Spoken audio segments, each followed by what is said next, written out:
പിന്നെ മക്കളെ വളരെ ഇമ്പോർട്ടന്റ് ആയിട്ട് NMMSന് ചോദിക്കുന്ന ഒരു ചോദ്യം പറഞ്ഞിട്ട് മക്കളെ, ഒരു ചോദ്യമില്ല ഒന്നിലധികം ചോദ്യങ്ങൾ അങ്ങോട്ട് പിടിച്ചോ മക്കളെ.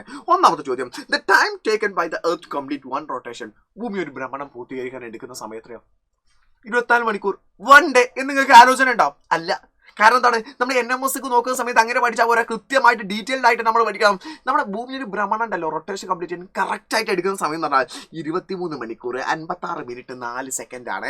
23 മണിക്കൂർ 56 മിനിറ്റ് 4 സെക്കൻഡ് ആണ് ഒരു റൊട്ടേഷൻ, ഒരു ഭ്രമണം കംപ്ലീറ്റ് ചെയ്യാൻ എടുക്കുന്ന സമയം. എന്നാൽ അടുത്തൊരു ചോദ്യം തെറ്റ മക്കളെ, ഇതാണ് ചോദ്യം എന്ന് പറഞ്ഞാൽ, the Coriolis effect deflect the wind and current, ocean current ആട്ടോ ചോദിക്കുന്നത്. In the northern hemisphere, Coriolis വടക്കേ അർദ്ധഗോളത്തിൽ കൊറിയോലിസ് ഫലത്തിന്റെ സ്വാധീനത്തിൽ കാറ്റും സമുദ്രജല പ്രവാഹങ്ങളും ഏത് ദിശയിലേക്ക് തിരുന്നു?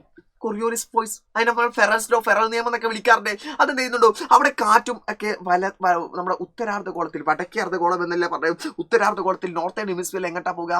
നോർത്തിലാണെങ്കിൽ വലത്തോട്ട് പോകും, റൈറ്റ് സൈഡിലേക്ക് പോകും. അപ്പൊ സൗത്തിലാണെങ്കിലോ, നമ്മുടെ സദേൺ ഹെമിസ്ഫിയറിലാണെങ്കിലോ ലെഫ്റ്റ് സൈഡിലേക്ക്, ഇടതുവശത്തേക്കായിരിക്കും പോകുക.